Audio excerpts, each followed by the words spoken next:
There could be a volcano that is about to get ready or is getting ready to erupt, and it's near Sicily. And it's not Etna. I mean, Etna's rumbling and it's erupting, but I have reported about this a few months ago. Vulcano, and I'm not talking about like volcano. It's an island that has a name that is Volcano Island. And we just had another magnitude 2.0 earthquake there, but they have also detected something else that is not so good. And there's a new bulletin out from the INGV that gives us a little bit of a further explanation about what is going on at Volcano Island.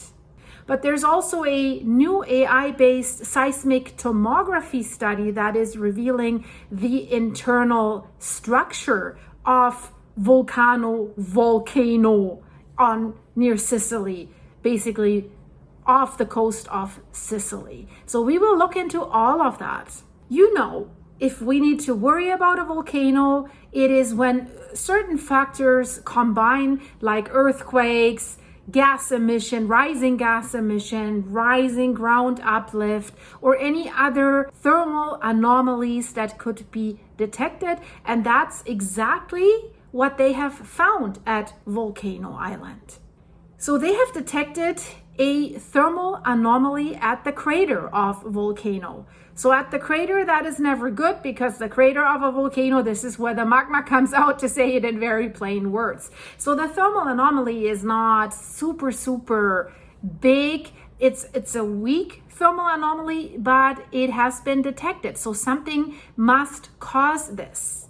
The number of earthquakes, the temperature of the fumaroles at Volcano, they are increasing their temperature, and the number of earthquakes is rising again.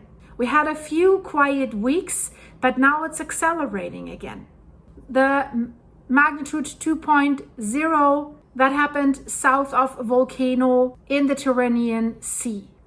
And it wasn't very deep. The epicenter was only like 2.3 miles deep, so roughly a little bit over 3 kilometers. And we already had another strong, for a volcano, guys, strong earthquake this month, 2.4 magnitude. And a few other earthquakes that had a little bit of a lower magnitude. So we do have these earthquakes at the volcano in this area, and we do have increased fumarole temperature and now another thermal anomaly in the crater. If you look at the chart, you can see that there's more thermal anomalies more frequently than in the previous weeks. And basically what we can say, since mid-August, there has been a significant increase in the frequency of thermal radiation reports. Frequency and power is increasing. And that's what we have also learned from the INGV, from their reports in August. Most of the fumaroles that are on the crater rim of Volcano have emitted gases at temperatures of roughly close to 300 degrees Celsius, a little bit below that. So hotter than some fumaroles at the Campi Flegrei supervolcano, for example. The carbon dioxide emissions have increased significantly. So what does that tell us? Well, unfortunately, if we have that combined at a volcano, the conclusion that we can draw from this is that magma is doing something, that magma is accumulating underneath the volcano. So what scientists are saying is, especially this very steep increase in CO2 emissions that are being measured at Volcano right now, indicate, how they call it, a new episode of volcanic unrest, whatever that might be. That doesn't necessarily mean that it's going to erupt, but who knows? All that combined already is volcanic arrest. And really, you have to understand, when we compare the August bulletin that the INGV has released, the CO2 emission values in the crater area have risen really extremely from around 5 to 10,000 grams per square meter per day to levels that are right now exceeding 40,000 grams per square meter per day. That's the August 18th data. And basically that has increased 5 to 6 times. And these are the highest values that have been detected since the beginning of this volcanic crisis that began in 2021. In general, if we have values of CO2 emissions above 10,000 grams per square meter, this is considered very high. And they were measuring 4 times that. What the bulletin further tells us that sulfur dioxide emissions, volcanic gases, have also increased, but not as extreme as the CO2 emissions. But also we have a rising trend basically since the high of summer, since mid-July, or since July, rising trend visible, and values have reached about 70 tons per day total emission by the end of August. So it will be very interesting to see the bulletin for this month, the September bulletin. But again, I said there's several factors. So we have increased volcanic gases, but also I mentioned it, the temperatures of the fumaroles in the crater area have risen from approximately 280 degrees Celsius to 291 degrees Celsius. And it seems that all fumaroles have adjusted to that higher temperature. Seismic activity, earthquakes, especially these microseismic earthquakes that are related to moving magmatic fluids in the underground of the volcano, those have been elevated as well. And they have also quite a steep increase that starts early August. So the changes that we see are definitely caused by magma doing something at depth, like a deeper magma intrusion, because when we see the CO2 gases increase, they escape, they're the first ones that escape when magma is ascending. And that's usually a very good early warning detector or indicator. The hope that everyone has is that the signs of unrest will ease again when the supposed deep-seated magma ascent or intrusion stabilizes and ends.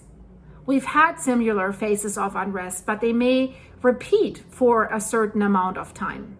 But when magma begins to rise higher to more shallow depth, we can expect way stronger phenomena or warning signs of the volcano, earthquakes, ground uplift, deformation. And then authorities really needed to decide which alarm they want to raise. And what is very interesting, what would help us to evaluate the danger, is that we now have a very precise 3D model of the internal structure of the volcano on Volcano Island in northern Sicily. And that's basically a breakthrough in volcanic risk assessment. And that's why I want to tell you about this. We know that the volcano has entered this phase of unrest in late 2021. There was a very long period of seismic events which are linked to the motion of magma and gas within this volcanic system. And they wanted to investigate these processes to see what threat comes from them. And so they have used 200 portable seismic sensors across Volcano Island. And then for over 1 month, they have recorded the natural ground vibrations that are taking place across a very wide frequency range. So they were able to create a very detailed 3-dimensional image of the volcano's interior. And that is amazing, right? And it's called seismic ambient noise tomography. They take advantage of the way seismic waves propagate more slowly through fluid-rich zones such as magma chambers. So usually they use like ultrasound or magnetic resonance imaging, MRIs, but this is basically a breakthrough if you compare it with the technology that they have used previously. These results revealed the distribution of magmatic fluids in the volcano's upper structure in like an unprecedented clarity. And this is also what you see here on these images. So you see a structural and geological map of the Aeolian volcanic arc and the Lipari volcanic complex, because this is where Volcano Island is located. And what's so new in this study that so far the volcanic seismology has primarily focused on earthquake signals that are happening underneath the volcanoes. But very few studies have really examined in detail what's really occurring deep underground. All over the world, more than 800 million people live on or close to volcanoes. So hopefully this is something that they will use for other volcanoes as well. And I have a few that are coming to my mind, and I am sure you have too, where this would be very, very helpful, especially if they're really near densely populated areas. So you can really see on these pictures here, basically it's a horizontal map of the Lipari volcano complex. You see the caldera rims, and you see the volcanic centers. Volcano Island itself is one of the most closely watched volcanoes in Europe. So this island last erupted between 1888 and 1890, and it remained restless since then. And then it awakened in 2021. That was already at that time marked by unusual fumarolic activity, by these increased earthquakes, increased carbon dioxide and sulfur dioxide emissions, and a ground uplift in the, how it's called, the La Fossa crater. So then the Italian Civil Protection, interestingly, has raised the alert level during this crisis, but then in 2023 they have lowered it again. So will they raise it again now? I mean, now we have basically, with this 3D model, we have a photograph of the volcano's shallow plumbing system. They call this plumbing system underneath volcanoes. And we know that there's networks of low velocity zones beneath this La Fossa crater, and those are linked to magma rich and fluid saturated regions. So there's several areas where these magmatic fluids are there.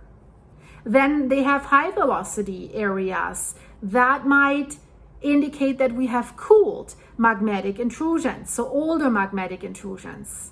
But there's also local tectonic faults at volcanoes. So these features can be closely tied to these local tectonic faults. So volcanic unrest can be driven not only by new magma intrusions, but also by fault activity that mobilizes these fluids that are already present in the system. We have seen this with the megathrust earthquake in Kamchatka, magnitude 8.8, that has triggered several volcanoes.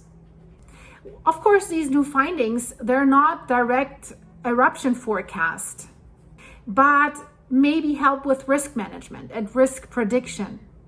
And the thing is, I think AI is going to play a key role, because they're saying if we could process data from seismic ambience tomography in real time, assisted by neural networks, we could analyze the behavior of each area of the volcanic system as it unfolds, basically in real time. So I think that's the future. This is where this development is going. So I will keep you updated about this, how much we need to worry about that guy near Sicily, because that can impact Sicily at a great deal. This is nothing that has not danger. So if you like that, guys, subscribe, hype the video, share it with your friends. Fill me up with coffee on my buymeacoffee.com/silkyside. Thank you to everyone who's doing that. It's greatly appreciated. Click the join button to become a member, and thank you so much for your supers. And guys, check out the videos in the end screen. Highly interesting stuff. It's rumbling and something's doing somewhere, everywhere, every day, every hour. I see you in the next one if you click here. Bye.